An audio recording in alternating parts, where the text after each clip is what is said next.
and welcome everyone. I'm Tom Bowley, Chief Market Strategist at earningsbeats.com, and this is Trading Places Live. It's Thursday, September 15th, 2022, and I'm pre-recording this Trading Places Live for just a little bit later this morning. Currently, we do have futures kind of mixed, actually a little bit down. Got the Dow Jones Industrial Average, their futures down 2 points. S&P 500 futures down 5, NASDAQ futures down about 35. So on a relative basis, seeing a little weakness in the NASDAQ. Excuse me. Crude oil prices down almost $1 to about $87.50 a barrel. And the U.S. 10-year Treasury yield up 4 basis points this morning to 3.45%. So that's how we're going to get things started. We've had a couple of big inflation reports out the last couple of days.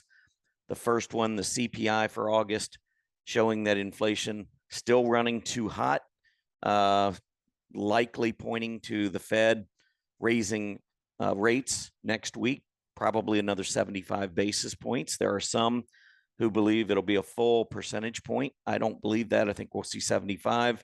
That's what the Fed has been pointing toward. I think, I don't know, 1% might be a little sticker shock, even though we've been raising rates pretty rapidly. It just may give the market a sense that the Fed maybe has lost control. That's just my take. We'll see what happens next week. But then on Wednesday, we had the PPI come out, and it was actually a little better than expected. So, but the market didn't seem to care as much about that. We had a big sell-off on Tuesday with the miss on the CPI. That little slight beat on the PPI did almost nothing. The market was relatively flat, although we did have a strong last 30 minutes of the trading day. Today, we got a plethora of economic reports coming out, and I'll go over those in just a minute. Before we go into any of that, let me first go over today's agenda with you. We will start off with the daily market recap, then jump into talking technically, relative strength, earnings spotlight, and we'll wrap up as we always do with the 3 you must see. 3 interesting charts today to end the show, so make sure you stick around for that.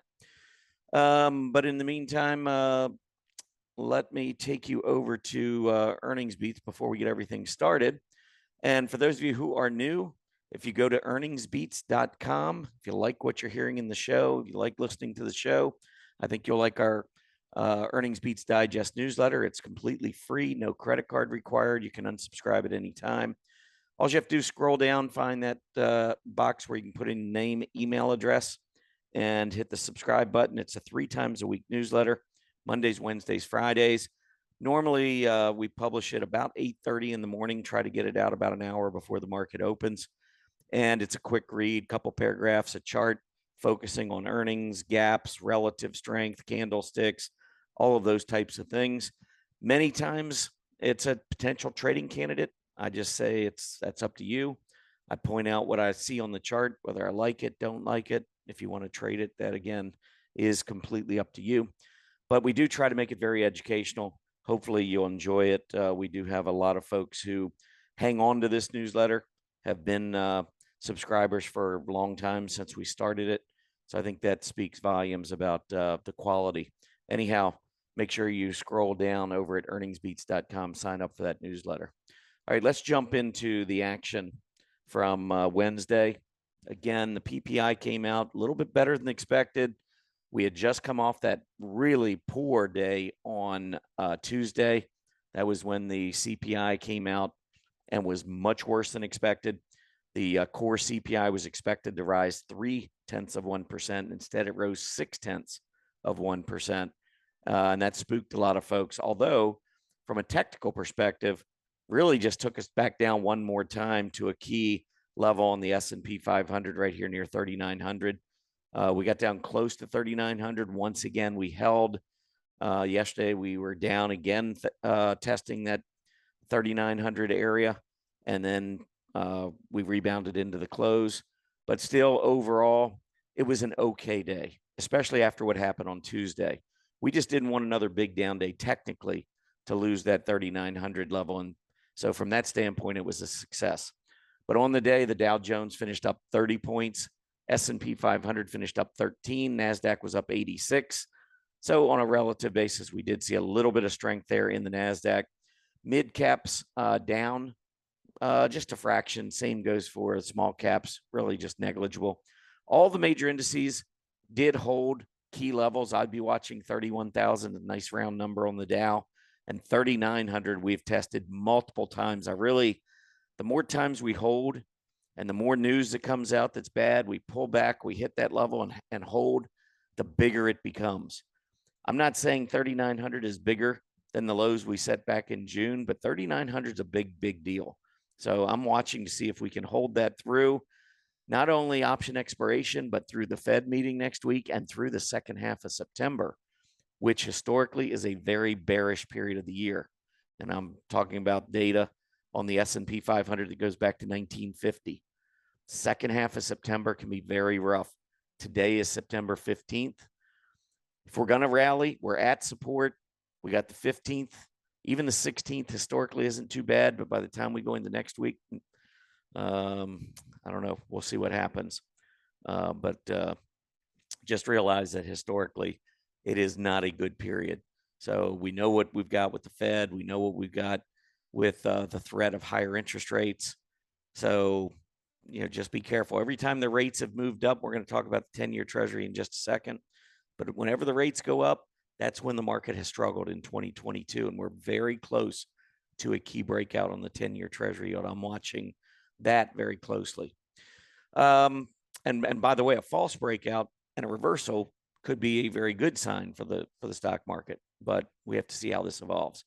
Anyway, moving on to the sectors. Energy, best performer yesterday. Crude oil prices jumped up a little bit, and energy did well, rising nearly 3% and back safely above the 20-day moving average. Discretionary stocks, the XLY, also up nicely, 1.25%, bouncing off its 50-day moving average, trying to hold on to this trend line that started all the way back in in June, middle part of June. So we've had this nice uptrend in play, and we've been testing it. I wouldn't want to go back down much below about 152 on discretionary. We're sitting at 160 right now, so we got a little bit of wiggle room there. Utilities, this is one sector, I'll be honest, I've gotten wrong the last few months. I thought this was going to be a really rough period for utilities, but I also felt like rates were going to go down. And instead, we've had rates going up. It's been a little bit more defensive. So therefore, we have seen a little bit more rotation into utilities. Anyway, this uptrend is clear. I think you're going to, again, draw a nice trend line coming off of the June low. I would continue to watch that. Certainly any kind of a move back down below about 73.5 to 74, I would maybe be a little cautious of. Otherwise, utilities continue to look pretty good.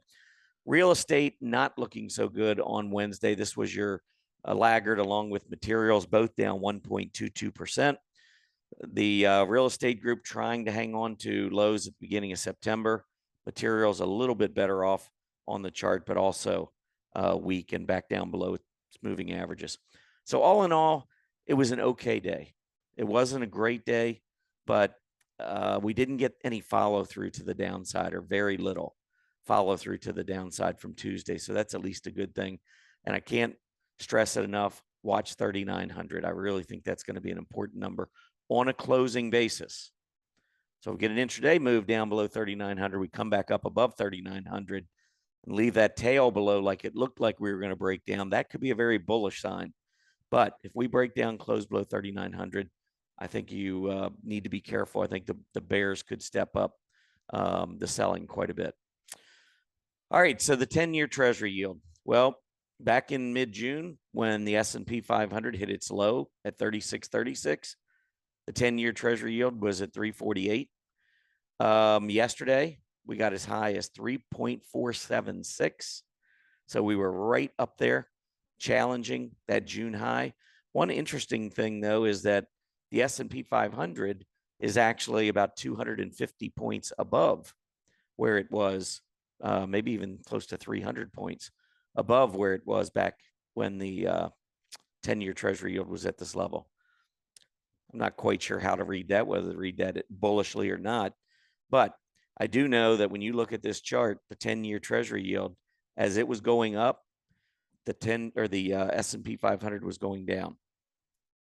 And when we got to June and we topped and started coming back down, the S&P 500, that's when we had that nice rally. mid-June to the beginning of August, actually all the way to about August 15th. And once this channel and this downtrend line broke right in here in the middle of August and started turning back up again, that's when we've had the weakness once again from the stock market. So effectively what happens is we lose money out of both markets. I mean, when the yield goes up, it means treasury prices are coming down. So when the yield's going up, treasury prices are going down, and the stock market's been going down. So it's just money moving out of both asset classes. All right, so listen to this lineup of economic reports today, because the market is going to have plenty to trade off of. When I say the market, I mean both markets, the stock market and the bond market. Initial jobless claims come out at 8:30. Last week, 222,000. This week, expecting to be 228,000. We've had a history recently of coming in below expectations. But for those thinking that the Fed is going to throw us into a recession, if you don't believe we're already in one, we've got two negative quarters, two negative GDP quarters in a row, which used to be the definition, but now the government's going to tell us. Anyhow, if you believe that we are in a recession or heading for a recession, things are weakening, you would expect to see initial jobless claims pick up. So the 228 number continues to be on the lower side. Let's see whether or not the number comes in higher or lower than that this morning. Again, that'll be at 8:30. September Philadelphia Fed Manufacturing Index. August was 6.2. This September reading expected to drop down to 3.1. Then a biggie, August retail sales. July was flat. We're expecting August to be flat. If we strip out the autos, August retail sales rose 0.4%. July retail sales rose 0.4%. August expected to be flat. So we're actually looking for a little bit of a decrease there. September Empire State Manufacturing Index. August was a shocker, minus 31.3. September still negative, but coming down minus 12.8. That's what's expected. August industrial production expected to rise 0.2%, slowing down from July's rise of 0.6%. August capacity utilization is expected to remain unchanged from July at 80.3%. July business inventories. Normally, I don't pay much attention to business inventories, but I've been talking a little bit about deflation. I know ARK Funds founder Kathy Wood also has been talking about deflation. Got a couple of big names in Elon Musk and Jeffrey Gundlach, who also kind of jumped on board saying that, hey, fears of deflation are real. Reason I mention all this is business inventories for May and June were both up significantly. July is expected to come back down to just a rise of 0.6%. June, by the way, was up 1.4%. I would just watch that number, because if that business inventory number comes in much higher than expected, that would be 3 straight months of rather significant build in inventories. And as the supply chain catches up on the one hand, and you've got the Fed really raising rates aggressively, which is going to slow demand if it hasn't already, that combination will lead to a build in inventories. And once you get to build in inventories, what happens? How do you get rid of your inventories? You lower prices. I mean, if you look across the board, I mean, I've been looking at gasoline prices. I've been looking at copper prices. I've been looking at lumber prices. I've been looking at iron ore prices. I mean, you can go down the list. Many of these are way below where they were earlier this year or even last year. So I know the Fed is talking about inflation. They got to fight inflation, got to see, they're data dependent. But it looks to me like they're data dependent based on the data they want to look at. I don't know that they're looking at the whole thing. I think, and I've said this for a while now, I think the bigger fear going down the road for me is deflation, not inflation. And I think you're going to see the Fed pivot at some point. And I would have thought it would already been by now. I've been completely wrong about the Fed and how long the inflation worries were going to persist. No doubt about it. I mean, I'll take full blame there. I mean, I completely botched that one up. But I do believe that when all is said and done, the Fed is going to pivot, and they're going to pivot in a hurry, and they're going to go from this rate hiking campaign to squash out inflation to, oh my gosh, we need to lower rates again. The economy's weakening. We got so many inventory. We got inventories piling up, and now the Fed has killed demand. So I think that part of what's going on in the stock market right now is not the worry about inflation. It's the losing of Fed credibility. I started talking about this probably within the last few weeks, especially with the Fed's famous Jackson Hole speech, Powell, saying that we have more pain ahead. Just give us the numbers. You're not a stock market prognosticator. Neither was Greenspan with his irrational, exuberant speech right before the market went up, right before the S&P doubled over the next 3 years. Fed chiefs have no credibility in calling the stock market, and nor should they. Anyhow, so I'm looking at 10-year Treasury yield. This is a big level, 3.48%. That's a big level. 3,900 on the S&P. It's a big level. Let's talk about that. So moving on to talking technically. S&P 500. If you've been watching the show, you know what I'm talking about. If you haven't, let me just show you on this chart why 3,900 is so important. Here in May, we set a low, 3,900. I'm going to go ahead and save this. All right, because I want to get into this inspector. So here we are, May 12th. The open, 3,903. Look at the low, down 3,858. Intraday low below 38 or below 3,900, but we held 3,900 on the open. We come down here May 19th, a week later. We open 3,899, close 3,900. The next day, May 20th, we open 3,901. The next day, May 23rd, our low 3,909. Then the 24th, our low 3,875. But we close and open over 3,900. We come down on June 10th, close 3,900. We leave that as gap resistance as we gap down the next day to 3,838. We come back up, we fill, we close on June 24th at 3,911. The 27th, we open at 3,920. We close at 3,900. Right back down below 3,900. We come back up July 7th, close at 3,902. July 8th, open 3,888, close 3,899. Finally, we break out, close at 3,936, clearing this overhead resistance area. When we go back down, where do we go down to? 3,910 on the low, and we close at 3,921. Next day, volume starts picking up these next 3 days. Big volume to the upside. We gap up from 3,921, and over the next 3 days, we're up to 4,130, more than 200 points. So after topping out mid-August, had a lot of net in the money call premium going into that option expiration week.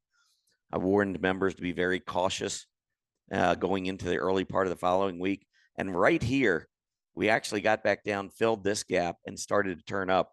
Right here at this gap support, I got very bullish.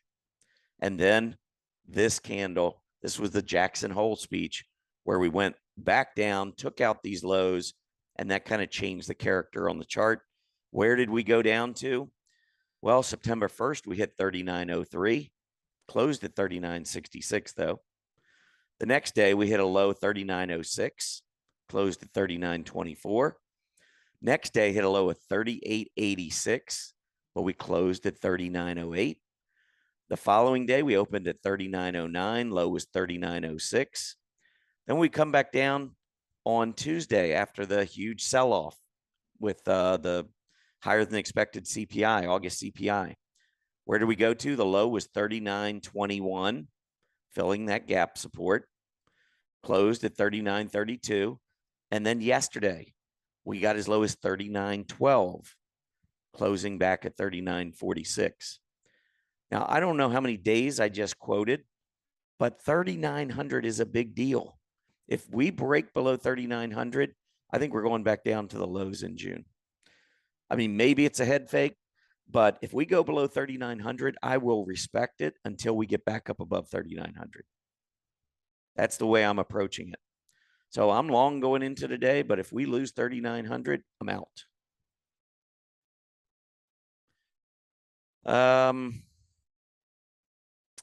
Let's keep moving. NDX.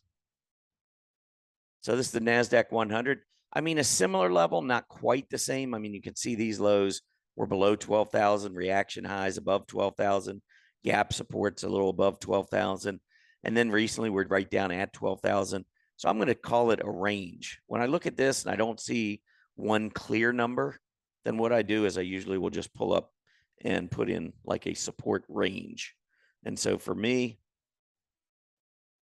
I'm just going to draw something like this. Although I probably don't need to go quite that big of a range. Something like that right there, where you come down, you hold here, you bounce out of it, you come back down. Then when you come up, you're into this zone, can't go through. And then we go through, we come out, we test the zone, go up, come back down, we're in this zone. So for the NASDAQ 100, I would say the bottom of this zone around 11.8. So if you're looking for two numbers for me, it's NASDAQ 100 at 11,008 and then the S&P 500 at 3,900. If both those levels go, I think we're going to go back down. I don't know what would stop us from going back down to test the June low. Ordinarily, I would say I don't believe we're going to break down. I don't believe we're going back down to that low in June. The one thing I will caution is that, again, we're in the second half of September. We got a Fed meeting coming up. If we can get through the Fed meeting, I think we're good, because I believe there'll be a relief rally when we get through the Fed.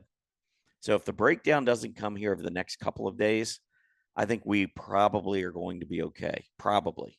No guarantees.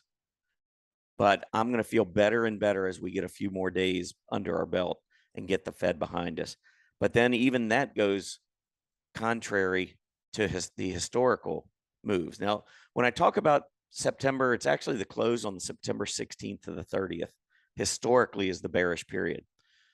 Now, let me put this in context, because it's not a guarantee. It's not like we go down every year. During this secular bull market, and if we pull up a monthly chart on the NDX, well, actually, let's pull up a longer term monthly chart on the SPX. So let's go back 25 years. I like to look at this being a secular bull market at the time we took out this double top. So this is all part of the secular bear market. And to me, we didn't confirm. A lot of folks say, well, the bull market started in 2009. Well, that's perfect. With hindsight, yes. But at the time when we're rallying, we don't know that we're going to get through this double top. I mean, if, we could have said, hey, the secular bear market ended in 2002 because look at this rally. But we never made a definitive breakout. And then right back down we went. So as we were going up, until we make that breakdown, we could have gone right back down again. So when we break above in 2013, to me, that is when the new secular bull market was born, or at least when it was confirmed. You can still go back and call that the beginning. I get it. But for me, the big number was in April of 2013. So the last 10 years, we've had this big, big move to the upside. During these 10 years, that September 16th to September 30th period has moved higher on the S&P 5 times. It's moved lower 4. So it's not like we've got to sit back and say, oh, it's definitely going down. This is what's happened, though. When it's gone up, the moves to the upside have been very muted. In other words, maybe 1%. I think the best move we've had in the last 9 years in that second half of September has been about 1.5%. To the downside, we have seen 2 times where we've lost 5% during this period. So it's got the capability of seeing big sell-offs, but maybe we just kind of meander our way through this. That's what I'm hoping happens based on the combination of what we're seeing technically and historically. All right. I wanted to just go through relative strength real quick and just show you, first of all, this is the last 3 months, and you can see consumer discretionary has been leading along with utilities. Again, I got utilities wrong. I did not think this was going to be a leading sector over the last few months, but it has. To the downside, materials, energy, and communication services. This is one of the aggressive groups. In the middle, you got technology and industrials, financials.